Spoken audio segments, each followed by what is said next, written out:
Hello, this is Lakshminarayana, lecturer in economics. ఈరోజు మనం second semester విద్యార్థులకు ద్రవ్య సప్లై, అదేవిధంగా ద్రవ్య సప్లైలో ఉండే అంశాలు ఏ విధంగా ఉంటాయి, ద్రవ్య సప్లైని ఎన్ని రకాలుగా వర్గీకరించవచ్చు అనే అంశాల గురించి మనము పరిశీలిద్దాం. మనకు దేశంలో ద్రవ్య సప్లై ఎక్కువగా ఉన్నా లేదా ద్రవ్య డిమాండ్ ఎక్కువగా ఉన్న రెండూ కూడా దేశానికి ప్రమాదకరంగా మారుతాయి.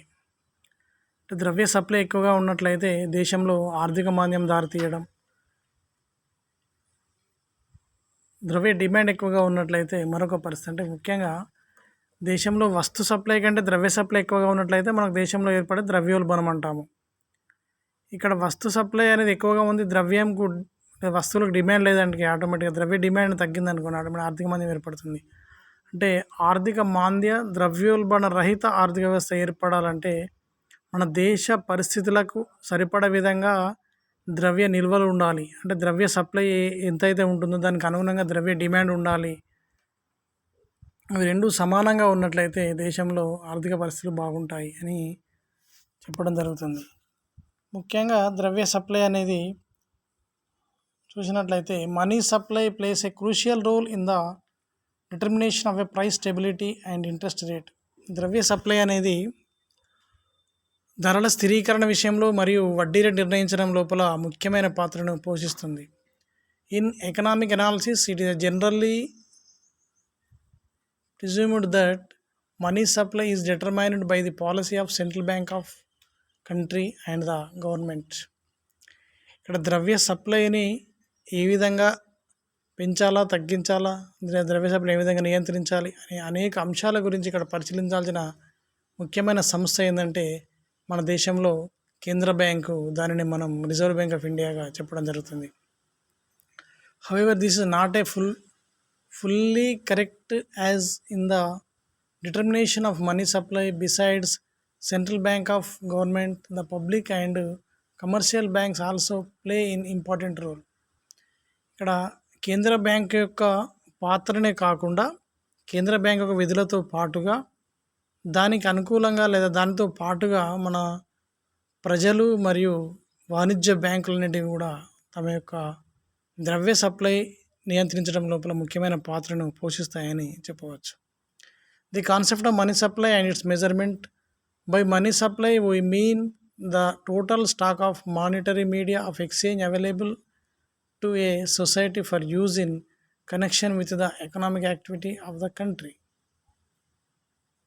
The money supply we mean the total stock of monetary media of exchange available in to society for use connection with the economic activity of the country. ఇక్కడ ద్రవ్య సప్లై అంటే ఏంటంటే సమాజంలో ఉండే ప్రజలందరి దగ్గర తమ అవసరాలు తీర్చుకోవడం కోసం లేదా ఆర్థిక కార్యకలాపాల నిర్వహణ నిమిత్తం ఉండేదే ఇక్కడ మనం ద్రవ్య సప్లైగా చెప్పడం జరుగుతుంది.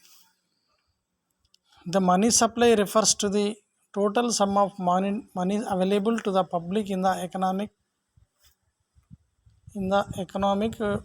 point of view.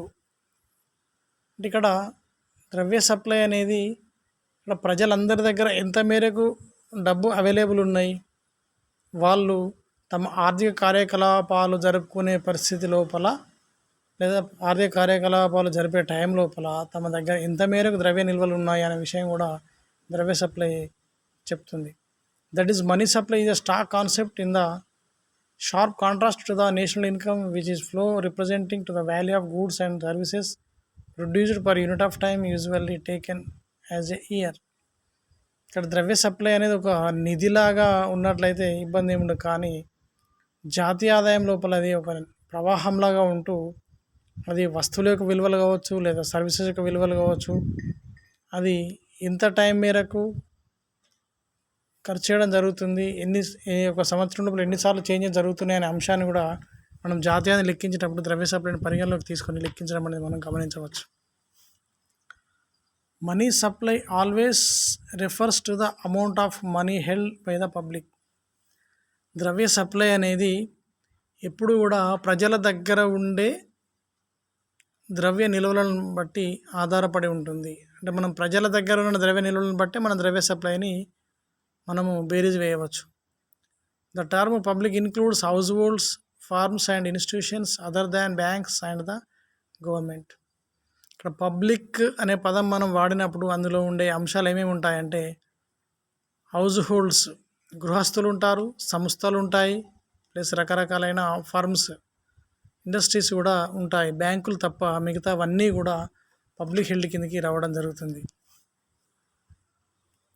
Let us explain the two components of money supply are some length. Currency with the public. Explain two components of money supply at some length. మనం కొంత డెప్త్గా ఆలోచించి ద్రవ్య సప్లై గురించి చెప్పాలనుకున్నప్పుడు ఇక్కడ రెండు కాంపోనెంట్స్ అనేవి ముఖ్యమైన పాత్ర వహిస్తాయి. First one is currency with the public. అంటే ప్రజల దగ్గర కరెన్సీ ఎంత మేరకు ఉంది, లేదా ప్రజల కరెన్సీ ఏ మేరకు కావాలి, తమ యొక్క ఆర్థిక కార్యకలాపాలు నిర్వహించుకోవడం కోసం ప్రజలు ఎంత మేరకు నగదును కలిగి ఉన్నారు అనే అంశాన్ని మనము కరెన్సీ విత్ ద పబ్లిక్ అనే టాపిక్ ద్వారా చెప్పవచ్చు, అనే అంశం ద్వారా చెప్పవచ్చు. In order to arrive as the total currency with the public in India, we add the following items: currency notes in circulation issued by the Reserve Bank of India, the number of rupee notes and coins in circulation, small coins in circulation. అంటే ప్రజల దగ్గర ఉండే డబ్బులను మనం లేదా ప్రజల దగ్గర ఉండే నగదును మనం పరిశీలించినప్పుడు ముఖ్యంగా 3 రకాలైన అంశాలను పరిగణలోకి తీసుకోవాలి. రిజర్వ్ బ్యాంక్ ఆఫ్ ఇండియా ద్వారా రిలీజ్ అయిన నోట్స్ ఏవైతే ఉన్నాయో కరెన్సీ నోట్స్ కావచ్చు, లేదా కరెన్సీ నోట్స్ సర్క్యులేషన్ కావచ్చు, లేదా రిజర్వ్ బ్యాంక్ ఆఫ్ ఇండియా ద్వారా తయారైన రూపీ కాయిన్స్ కావచ్చు, లేదా రూపీ నోట్స్ కావచ్చు. The number of rupee notes and coins in circulation. ఎన్ని రూపాయి నోట్లు కానీ రూపాయి కాయిన్స్ కానీ ఎన్ని సర్క్యులేషన్లో ఉన్నాయి. అదేవిధంగా రూపీ కంటే తక్కువ వాల్యూ గల 50 పైసా కానీ 25 పైసా ఎన్ని సర్క్యులేషన్లో ఉన్నాయనే అంశాన్ని కూడా మనం పరిగణలోకి తీసుకున్నట్లయితే అప్పుడు పబ్లిక్ దగ్గర ఎంత కరెన్సీ ఉందనే అంశాన్ని మనం చెప్పవచ్చు. Demand deposits with the public. Public తమ దగ్గర డబ్బులు ఉన్నప్పుడు ఆటోమేటిక్గా ఎప్పటికీ తమ దగ్గర ఉంచుకోవడం అంటూ జరగదు. కొంత మేరకు తమ అవసరాల నిమిత్తం నగదుగా ఉంచుకొని మిగతా మొత్తం కూడా బ్యాంకులో వేయడం జరుగుతుంది. బ్యాంకులో వేసే డిపాజిట్లు ముఖ్యంగా చాలా రకాలుగా ఉంటాయి. సేవింగ్ డిపాజిట్స్ ఉంటాయి, డిమాండ్ డిపాజిట్స్ ఉంటాయి, ఫిక్స్డ్ డిపాజిట్స్ ఉంటాయి, కరెంట్ డిపాజిట్స్ ఉంటాయి. ఇక్కడ saving deposits, demand deposits, current deposits ఈ 3 కూడా దాదాపుగా ఒకటే అని చెప్పవచ్చు. ఫిక్స్డ్ డిపాజిట్స్ మాత్రం మనం ఫిక్స్ చేసిన తర్వాత కొంత సమయం తర్వాత మాత్రమే మనం మనీని విత్డ్రా చేసుకోవచ్చు. కానీ రిమైనింగ్ సేవింగ్స్ కానీ, డిమాండ్ డిపాజిట్లు కానీ, కరెంట్ డిపాజిట్లు కానీ అటువంటి అవకాశం ఉండదు. ఎప్పుడంటే అప్పుడు మనం బ్యాంకులో వేయచ్చు, తీసుకోవచ్చు. The other important components of money supply are demand deposits of the public with the banks. ఇక్కడ మనీ సప్లైలో ఇంకొక ముఖ్యమైన అంశం ఏంటంటే డిమాండ్ డిపాజిట్స్. పబ్లిక్ తమ ఖర్చులకు సరిపోగా మిగిలిన ద్రవ్యాన్ని బ్యాంకుల దగ్గర దాచుకుంటారు. అది ఏ రూపంలో దాచుకుంటారంటే డిమాండ్ డిపాజిట్ రూపంలో దాచుకోవడం అనేది జరుగుతుంది. The other than important component of money supply are demand deposits of the public with the banks. ప్రజల దగ్గర ఉండే ద్రవ్య సప్లైలో ముఖ్యంగా ఇంకొక అంశం ఏంటంటే డిమాండ్ డిపాజిట్స్ వాళ్ళు బ్యాంకులో కలిగి ఉండడం. These demand deposits held by the public are also called bank money or deposit money. ఈ డిమాండ్ డిపాజిట్లనే మనము బ్యాంక్ మనీ లేదా డిపాజిట్ మనీ అని కూడా చెప్పడం జరుగుతుంది. ఈ డిమాండ్ డిపాజిట్స్ ఎందుకు పెడతారు పబ్లిక్ అంటే తమ దగ్గర సెక్యూరిటీ లేనప్పుడు, తమ అవసరాలకు అనుకూలంగా బ్యాంకులు ఉన్నట్లయితే బ్యాంకుకి వెళ్ళి తీసుకొని వచ్చే అవకాశం ఉంటుంది. ప్లస్ తమ దగ్గరగా ఉంటే ఎక్కువ మొత్తంలో ఖర్చు అవుతాయనే ఉద్దేశంతో కావచ్చు, లేదా తమ అనుకున్న ఏవైతే అసెట్స్ కొనాలనుకుంటారో లేదా గోల్డ్ ఇటువంటి వాటిని కొనాలనుకుంటారో వాటి ధరలు తగ్గేంత వరకు తమ దగ్గర ఉంచుకోవడం అంత సేఫ్ కాదని భావించి వీళ్ళు బ్యాంకులో దాచుకుంటారు. తమకు అవసరం ఏర్పడ్డప్పుడు ఇమ్మీడియట్లీ బ్యాంకుకి వెళ్ళి విత్డ్రా చేసుకొని తమకు కావాల్సిన వస్తువులు కొనుగోలు చేస్తారు. అంటే ఇది కూడా ద్రవ్య సప్లైలో ఒక ముఖ్యమైన భాగంగా మనం చెప్పవచ్చు. వీటిని మనం బ్యాంకు డిపాజిట్ లేదా బ్యాంకు మనీ లేదా డిమాండ్ డిపాజిట్ లేదా డిపాజిట్ మనీ అని కూడా పిలవడం జరుగుతుంది. అంటే ఇక్కడ ద్రవ్య సప్లైలో భాగంగా డిమాండ్ డిపాజిట్స్ అనేటివి కూడా ముఖ్యమైన పాత్రను పోషిస్తాయని చెప్పడంలో ఎటువంటి సందేహం లేదు. ముఖ్యంగా బ్యాంకుల వద్ద ఉండే అనేక డిపాజిట్లు అయితే అనేక డిపాజిట్లు బ్యాంకులు చేయడం జరిగింది. అంత బ్యాంకుల దగ్గర చేసే ఉద్దేశం ఏంటంటే సెక్యూరిటీ, మేజర్గా పబ్లిక్ సెక్యూరిటీగా ఫీల్ అయ్యేది ఎక్కడంటే బ్యాంకులో అమౌంట్ కనుక ఉన్నట్లయితే ఎలాంటి ప్రాబ్లమ్స్ ఉండవు. అది ఇతరులకు అప్పులు ఇచ్చినట్లయితే తిరిగి టైంకి వస్తాయో రావా అనే కండిషన్ తోటి ప్రజలందరూ కూడా తమ డబ్బులను బ్యాంకులో డిపాజిట్ చేసుకొని తమ అవసరాలకు అనుగుణంగా విత్డ్రా చేసుకొని తమ యొక్క కార్యకలాపాలు, తమ యొక్క ఆర్థిక కార్యకలాపాలు నిర్వర్తించడం అనేది మనం చూడవచ్చు. ఈ విధంగా డిమాండ్ డిపాజిట్ కూడా ద్రవ్య సప్లైలో ఒక పార్ట్గా చెప్పవచ్చు. తమ దగ్గర ఉన్న డబ్బులను బ్యాంకులో డిపాజిట్ చేసుకున్నట్లయితే దాన్ని బ్యాంకు మనీ లేదా డిమాండ్ డిపాజిట్ మనీగా చెప్పడం జరుగుతుంది. అదేవిధంగా ద్రవ్య సప్లైని మనం ముఖ్యంగా వర్గీకరించినప్పుడు 4 రకాలుగా వర్గీకరించడం జరుగుతుంది. ఒకటి M1 ద్రవ్యము, M2 ద్రవ్యము, M3 ద్రవ్యము, M4 ద్రవ్యము. M1 ద్రవ్యము, M2 ద్రవ్యము, M3 ద్రవ్యము, M4 ద్రవ్యం. M0 అనేది కూడా మనీ కిందకి మనం చెప్పవచ్చు. There are different measures of money supply. Not all of them are widely used and the exact classification depending on the country.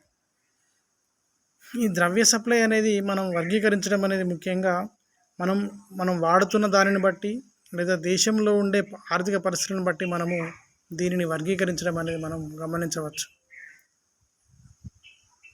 M0 and M1 also called narrow money. ఇక్కడ M0 మరియు M1 అనేటివి రెండు కూడా మనం ఇక్కడ narrow మనీగా చెప్పవచ్చు. M1, M0 also called narrow money. Normally include coins and notes in the circulation and other money equivalents that are easily convertible into cash. M0 and M1 also called narrow money. Normally include coins and notes in circulation. ఇక్కడ M0, M1 narrow money అయినప్పటికీ కూడా సాధారణంగా coins మరియు notes అనేవి circulation జరుగుతుంది. మిగతా డబ్బుల కంటే కాయిన్స్ అండ్ నోట్లు ఎక్కువ సప్లై జరిగే మనీ ఏంటంటే ఇక్కడ M1, M0 money equivalents that are easily convertible into cash. ఇది ముఖ్యంగా మనం ఈజీగా మనీ లోపలికి లేదా పెద్ద నోట్లోకి మార్చుకోవడానికి అవకాశం ఉండే మనీ ఏంటంటే M1, M0. M2 includes M1 plus short term deposits in banks and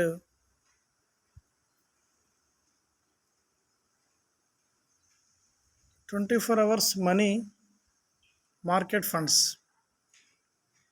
ఇక్కడ M2 includes M1 plus short term time deposits in banks and 24 hours money market funds. ఇక్కడ M2 అనేది కూడా ద్రవ్య సప్లైలో ఒక భాగంగా చెప్పవచ్చు. కానీ M1 కంటే M2 అనేది M1తో పాటుగా టైమ్ డిపాజిట్స్ అనేవి M2లో కలిసి ఉంటాయి. అదేవిధంగా 24 hours మనకు మనీ అవైలబుల్ ఉండేది ఏంటంటే ఇక్కడ M2 money. Next M3 includes M3 ద్రవ్యం చూసినప్పుడు ఇందులో M2 ఇన్క్లూడ్ అయి ఉంటుంది. Longer term deposits money market funds with more than 24 hours maturity. 24 గంటల తర్వాత మనకు డబ్బులు కావాలనుకున్నప్పుడు మనం ఇమ్మీడియట్లీ బ్యాంకుకి వెళ్ళి మనకు కావాల్సిన డబ్బులు మనీ మనం తీసుకునే అవకాశం గల ఏంటంటే M3 మనీనే మనము బ్రాడ్ మనీగా చెప్పడం జరుగుతుంది. M1, M0 నేరో మనీ అనుకున్నప్పుడు M3 అనేది కూడా మనం బ్రాడ్ మనీగా చెప్పడం జరుగుతుంది. వితిన్ ద 24 hours మనం సమకూర్చుకునే డబ్బులు ఏంటంటే M2. 24 hours కంటే ఎక్కువ టైం తీసుకొని సమకూర్చుకునే డబ్బులు ఏమంటే ఇక్కడ M3. M4 includes M3 plus other than deposits. ఇక్కడ M4 మనీ చూసినప్పుడు M3తో పాటుగా మిగతా డిపాజిట్స్ అన్నీ కలిగి ఉండేది M4. The term broad money is use described M2, M3 and M4 depending on the local practice. ఇక్కడ M2, M3, M4 అనేటివి మనము బ్రాడ్ మనీగా చెప్పడం జరుగుతుంది. M2, M4, M3 అనే మూడు కూడా బ్రాడ్ మనీ. M0, M1 అనేవి కూడా నేరో మనీగా మనం చెప్పడం జరుగుతుంది. ఇక్కడ బ్రాడ్ మనీ, నేరో మనీ అనే పదాలు మనం వాడడం ఏంటంటే లోకల్, స్థానికంగా ఉండే ప్రజల యొక్క పరిస్థితులకు అనుగుణంగా మనము ఏది బ్రాడ్ మనీ, ఏది నేరో మనీ అనేది డిసైడ్ చేయడం జరుగుతుంది తప్ప మనము కరెన్సీ ఆధారంగా డిసైడ్ చేయడం జరగదు అనే అంశాన్ని మనం గమనించాలి.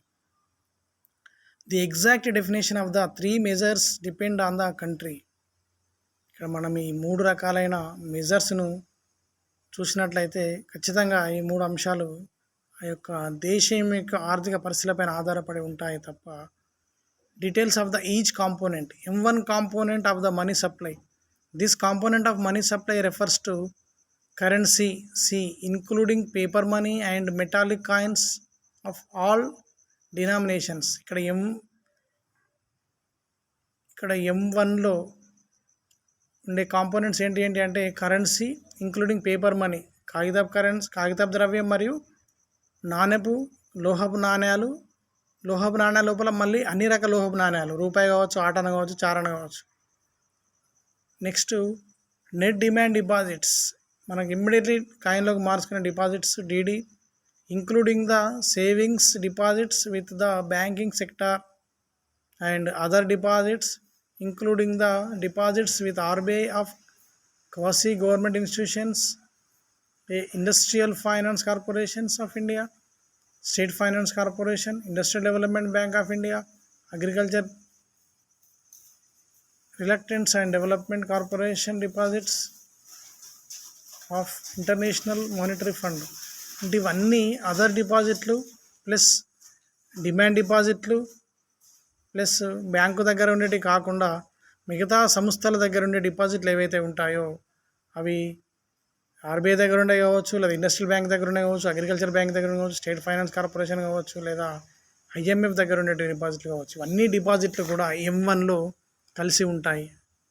Next M2 component of money supply చూసినప్పుడు this component of money supply is devised to include post office savings deposits in the M2 component of money supply. thus M2 is equal to M1 plus post office saving deposits.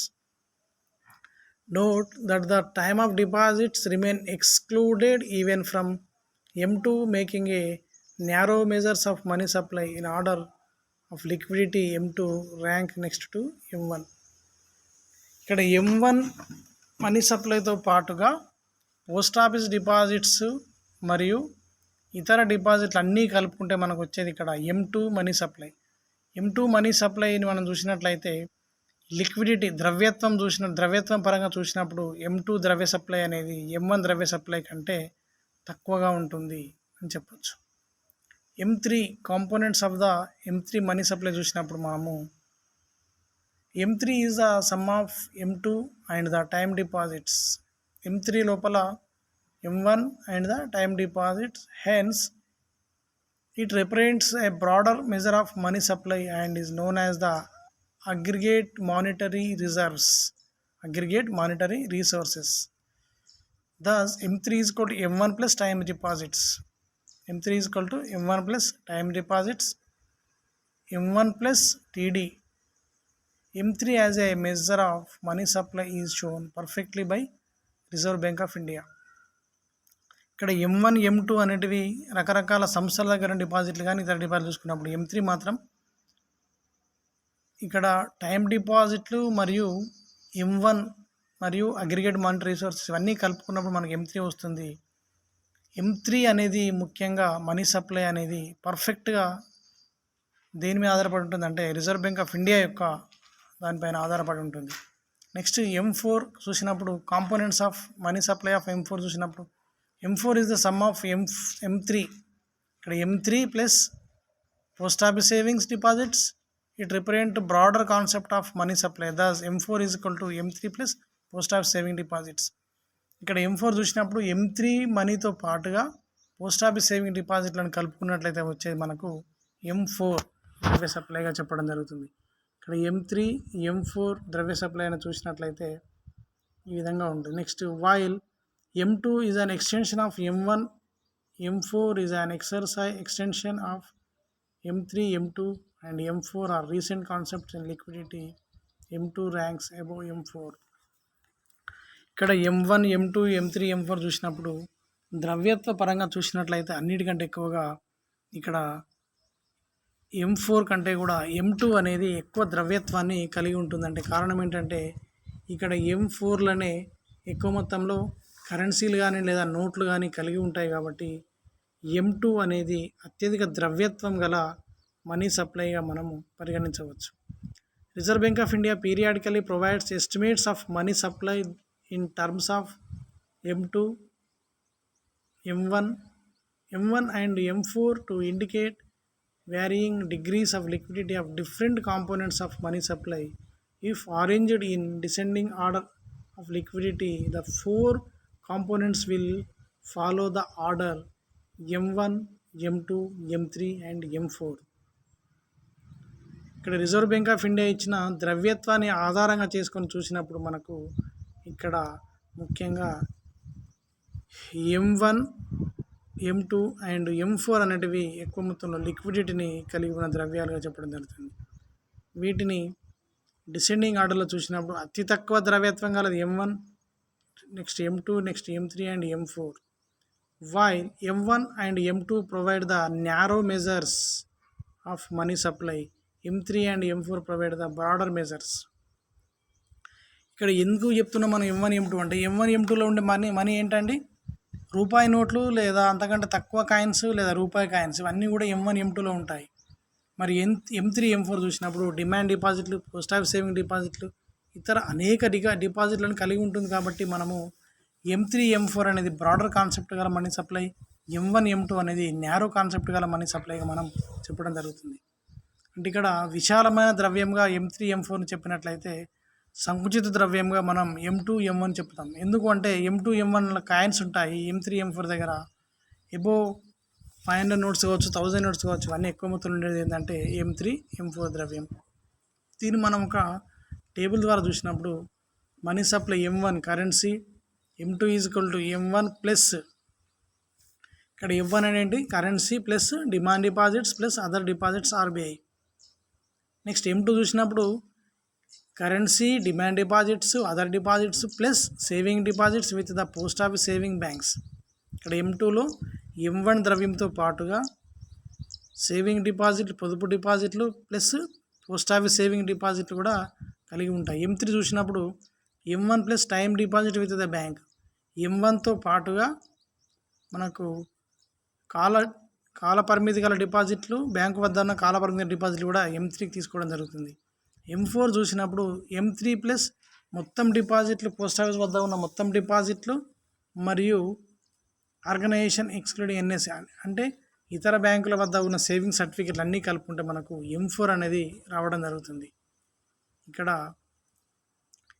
M1, M2, M3, M4 అనేటివి ఇక్కడ మనకు ద్రవ్య సరఫరాకు అనుకూలంగా మార్చుకున్నవి తప్ప ఇక్కడ మనము చలామణి లోపల లేదా ఆర్థిక కార్యకలాపాలు జరిగే విషయం లోపల మనం ఏ కరెన్సీ తోటైనా మన ఆర్థిక కార్యకలాపాలను మనము నెరవేర్చుకోవచ్చు.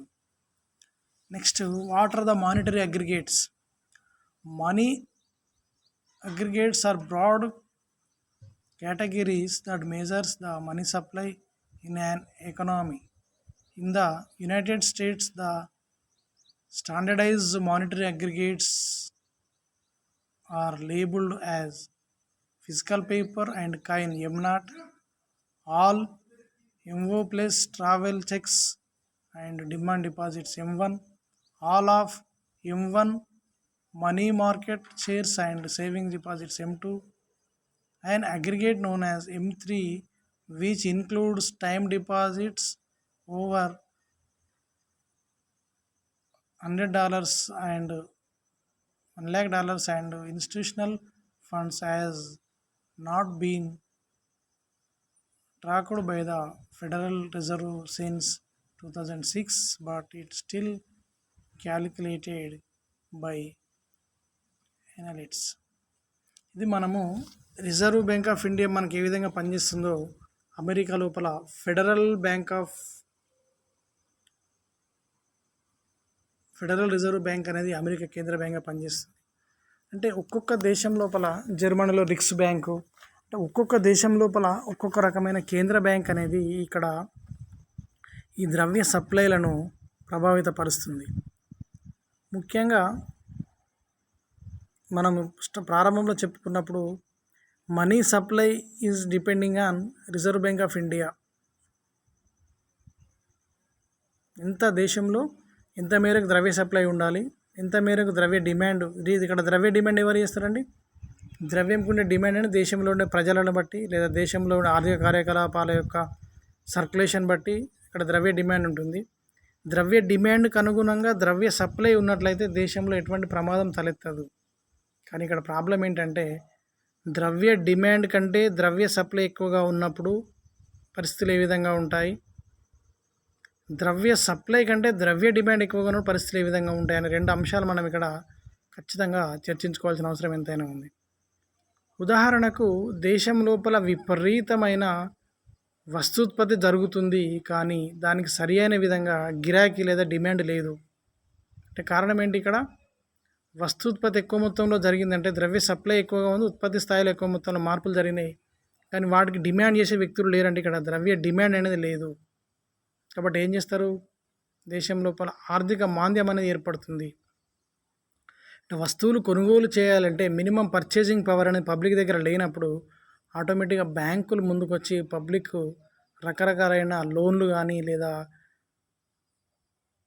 ఫ్రీ ఆఫ్ కాస్ట్ తోటి గూడ్స్ సప్లై చేయడం కానీ లేదా సబ్సిడీ పైన గూడ్స్ సప్లై చేయడం కానీ జరిగి దానిని వస్తు సప్లై అనేది ప్రజలందరికీ చేరువగా ఉండే విధంగా తయారు చేసి ఆర్థిక మాంద్యం నుంచి ఆర్థిక వ్యవస్థను బయట పడేయాలనే ఉద్దేశంతో గవర్నమెంట్ చేస్తున్న చర్య ఏంటంటే ఇక్కడ ద్రవ్య డిమాండ్ని ఎక్కువ మొత్తంలో కల్పించడం అనేది మనం గమనించవచ్చు.